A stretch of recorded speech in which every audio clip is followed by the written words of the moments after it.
Good morning, Iloilo. Ayan, si Liverboy. Ayan, ang Liverstel. Andito po ngayon sa Iloilo. Binisita po natin ang isang project po natin dito lang po sa area ng La Paz, Iloilo City. Ayan, running 90% na po ang ongoing project po natin. So, ilang linggo na lang ay matatapos na rin at ma-turn over po natin sa atin pong kliyente. Ito pong ating outside ceiling, ayan, metal cladding po yan, oak wood po, napakaganda po yan sa ating po mga outside ceiling, mga kababayan.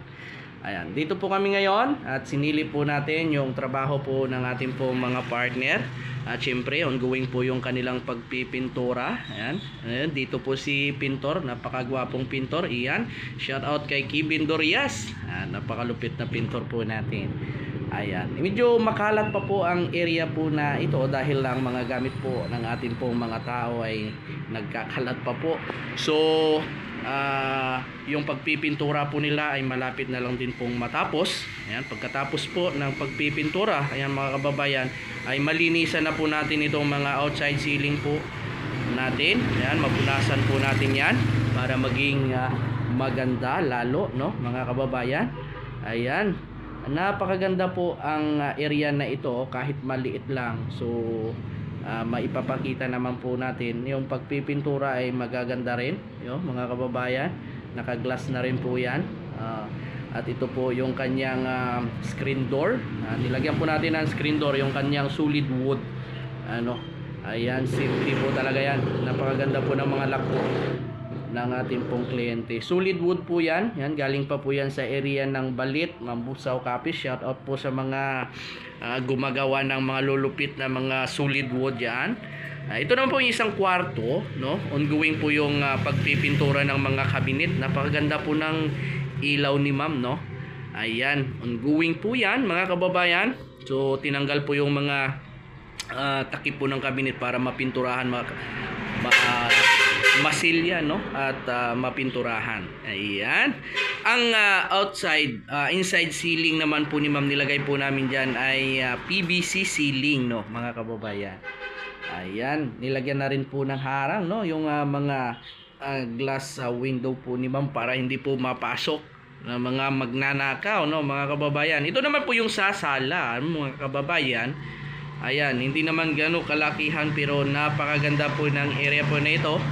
Lalo na yung ilaw ni ma'am na napakalupit, no, mga kababayan. Ito naman po yung kanyang TV rack. Yan. PVC rin po ang nilagay po namin dyan. At ongoing pa rin po yung pagpipintura. Ayan. Silip lang tayo saglit, no. Ayan, mga kababayan. At sa lahat ng mga kababayan po namin na nagtitiwala at magtitiwala pa po sa amin, ayan, maraming salamat po. Kaya hanggang ngayon patuloy ang aming paggawa dahil po sa inyong pagtitiwala. Ayan. Dito naman po sa kabilang kwarto, ayan, mga kababayan, ay ongoing din po ang pagpipintura ng mga cabinet po ni ma'am. Ayan. Ito ang ating isang kaibigan, no. Ayan, nang pumasok ako, mga kababayan, napaka tindi ng amoy yung ginagamit po nila na minamasilya, no. Napakaganda rin po ng inside ceiling po ni ma'am, PVC po yan, no, mga kababayan. Ayan. Di po ba? Ito naman po yung papuntang kusina. Silipin natin yung CR po ni ma'am. Ito yung CR ni ma'am. Ayan. Inside ceiling po niya ay PVC rin. Napakaganda ng shower ni ma'am, oh. Ayan. Yung tiles po na ginamit ay napakaganda rin para po sa kanyang wall dito po sa CR, mga kaibigan po namin. Ayan si Foreman Radian Llama. Shoutout po sa ating Foreman na naggawa nito, no, sa area po ng Iloilo. Ayan, ang kanyang ginagawa ngayon ay yung mga cabinet, aparador po ni ma'am sa kanyang kusina. Napakaganda yan, mga kababayan. Ayan, oh.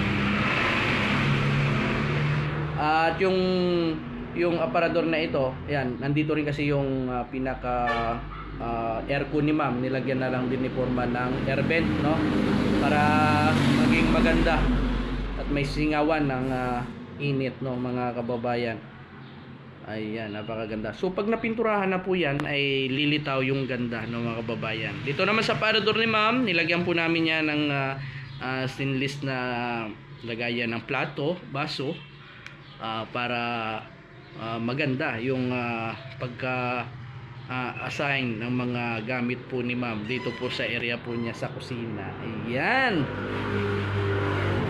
Thank you so much no sa tiwala ng mga babayan po natin. Ay sa lahat ng mga kaibigan po namin na mga kailangan renovation man 'yan, kailangan nyo ng roofing materials, outside ceiling, pintor, pumunta lang po kayo sa amin. Salamat po.